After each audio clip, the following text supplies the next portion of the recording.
साथीहरू फेरि पनि स्वागत छ मेरो च्यानलमा र हामी पार्शियल डेरिभेटिभ भन्ने टपिक गरिरहेका छौँ र योभन्दा अगाडि हामीले युलियस थ्योरम होमोजिनियस फङ्सनहरूमा बुझ्यौँ र त्यस सम्बन्धी केही क्वेसन पनि गऱ्यौँ र आज चाहिँ हामी बाँकी भएको छोटो छोटो टपिकको थोरै त्यसको बारेमा बुझ्न गएको छौँ र यो टपिकलाई हामी क्लोज गर्छौँ र नेक्स्ट भिडियो हामी नयाँ टपिक लिएर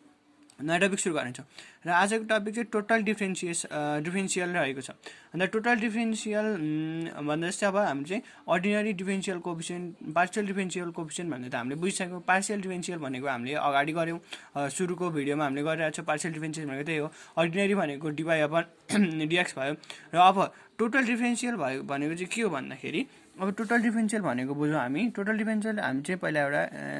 लेखेरै बुझौँ। Let u is equals to f x comma y be a function of x and y and suppose x is equals to xt comma y is equals to yt that is के हुन्छ भन्दाखेरि यो x र y चाहिँ यही t को function हो है साथीहरु। x and y are function of t, then के हुने भयो भन्दा साथीहरु, then x and y are function of t, then function of t, then अब हाम्रो du upon dt is called total differential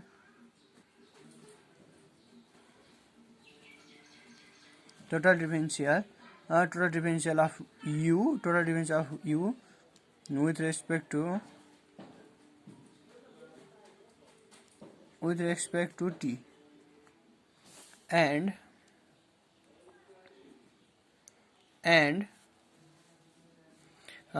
this defined as के हुन्छ भन्दाखेरि du upon dt is equals to del u upon del x into du upon dt plus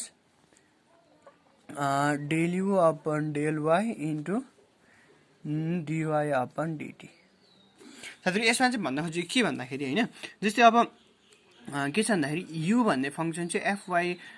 late u be a fx, y be a function of x, x र y को चाहिँ u भन्ने function छ भन्दाखेरि अनि त्यसरी फेरि अनि x चाहिँ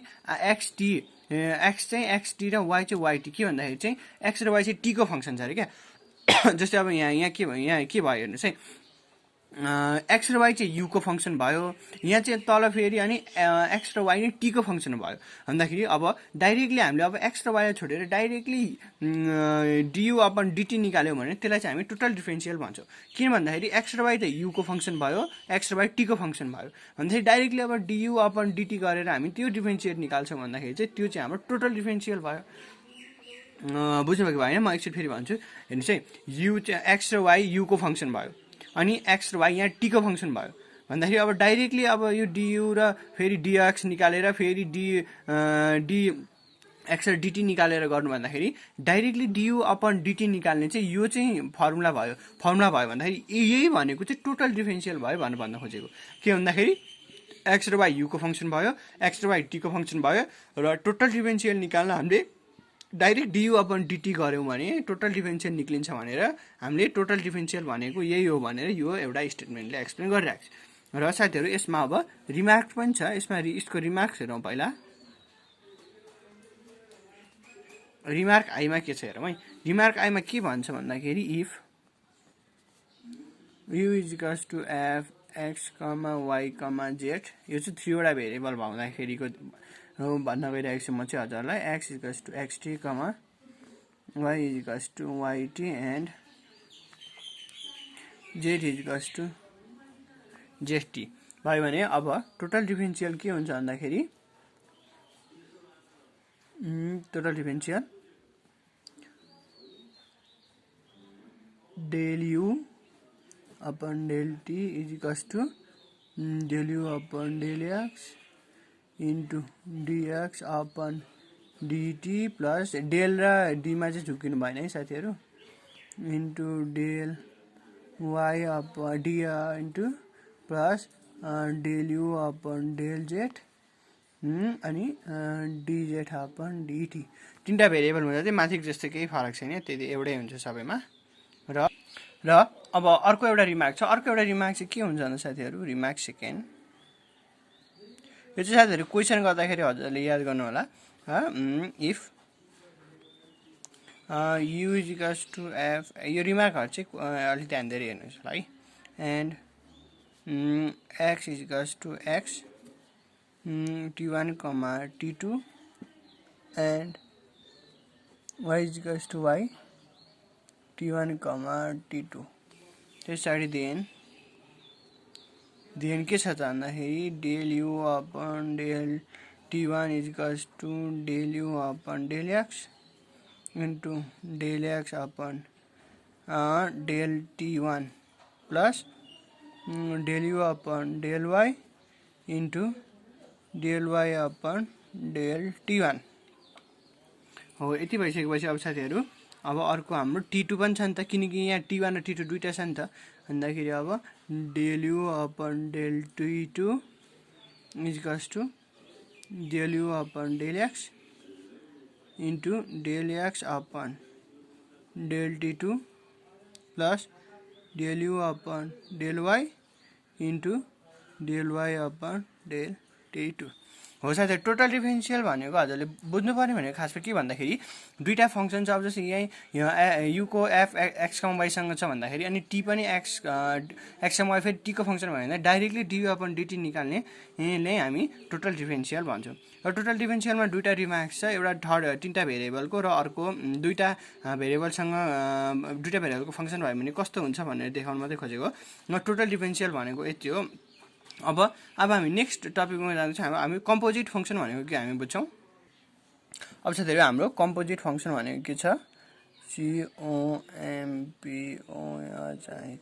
कम्पोजिट फंक्सन अब कम्पोजिट फंक्सन भनेको चाहिँ कम्पोजिट फंक्सनमा हामीहरुको के हुन्छ composite फंक्सनमा if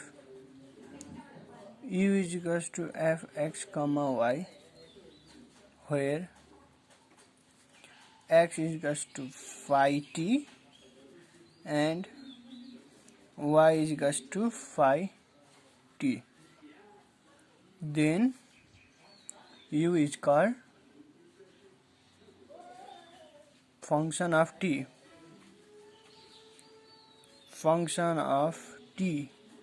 and we can find du upon dt के हुन्छ du upon dt is equals to del u upon del x into dx upon dt plus del u upon del y into del y upon dy upon dt d र del मा चाहिँ झुकिन्छ है साथीहरु अलि विचार गर्नु पर्छ त्यसैले अब कम्पोजिट फंक्सनको सेकेन्डमा के भन्छ भन्दाखेरि if u is equals to fx, y, z and x, y, z are function of t, then u is a composite function of t, then u is a composite function of t, then यो त third variable हो साथीहरु यसमा त सबै सेमै हुन्छ मात्र variable थपेको मात्रै हो del u upon del x dot dx upon dt plus del u upon del y dot dy upon dt plus del u upon del z dot dz upon dt अब साथीहरु अब हाम्रो अर्को एउटा थर्ड मा छ कम्पोजिट फंक्सनको वालाको कम्पोजिट फङ्सनको थर्ड पोइन्ट। त्यसलाई यसमा चाहिँ के छ भन्दाखेरि इफ यसमा चाहिँ अहिलेको जस्तै दुईटा भेरिएबलसँग एकैचोटि लिङ्क भयो भने के हुन्छ भन्ने हो। Where x equals to phi u comma v अनि y equals to phi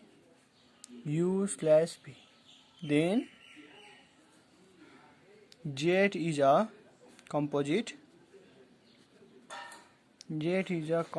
function. Z is a composite function of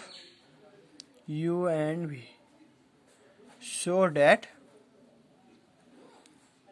that we can find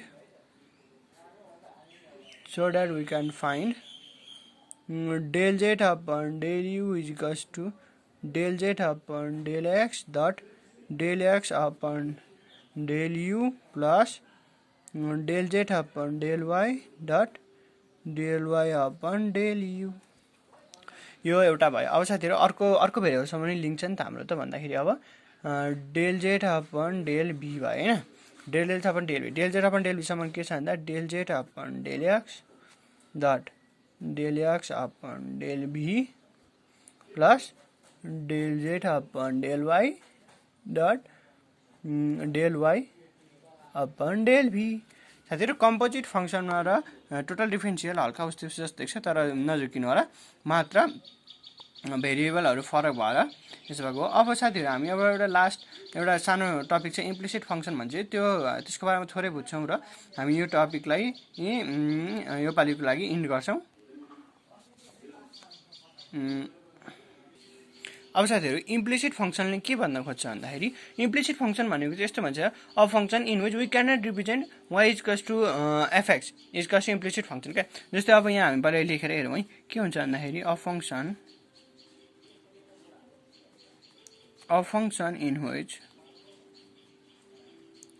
in which we can not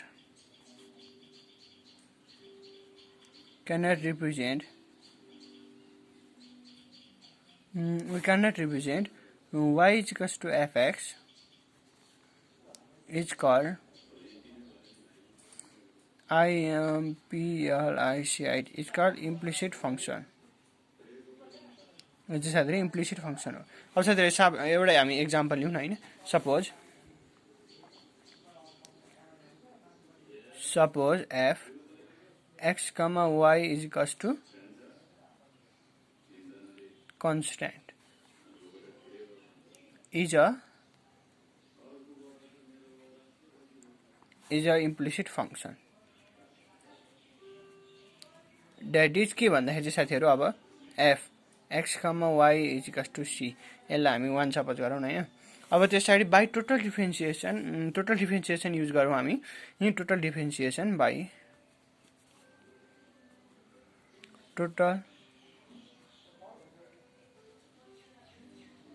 total differential coefficient in differentiating I with respect to x। with respect to x भन्दाखेरि अब साथीहरु के हुन्छ भन्दाखेरि del f upon del x dot dx upon dx plus del f upon del y dot dy upon dy is equals to 0 भन्दाखेरि चाहिँ अब यो चाहिँ के भयो भन्दाखेरि del f upon del y into del y upon del x is equals to minus del f upon del x, र therefore del y upon dx dy upon dx is equals to minus del f upon del x upon यो चाहिँ del f upon del y हो। साथै implicit function निकाल्ने हाम्रो एउटा simple formula भनेको चाहिँ यति हो, minus del f upon del x upon del f upon del y। हो साथीहरू हजुरलाई कस्तो लाग्यो हाम्रो पार्शियल डेरिभेटिभ भन्ने टपिक पनि आज यो तिनवटा सानो टपिकबाट हामी इन गर्दैछौँ। हजुरलाई कस्तो लाग्यो हो हजुरहरू बुझ्नुभयो भने लाइक गरिदिनु होला, बुझ्नु भएन भने कमेन्ट गरिदिनु होला र यदि मन परेमा साथीहरूमा सेयर नै गरिदिनु होला। र अब नेक्स्ट टपिक हामी केही अर्को नेक्स्ट भिडियोमा हामीलाई लिँदैछौँ र अपडेट च्यानल सब्सक्राइब नै गरिदिनु होला र केही सल्लाह सुझाव छ भने कमेन्ट गर्न सक्नुहुन्छ। धन्यवाद।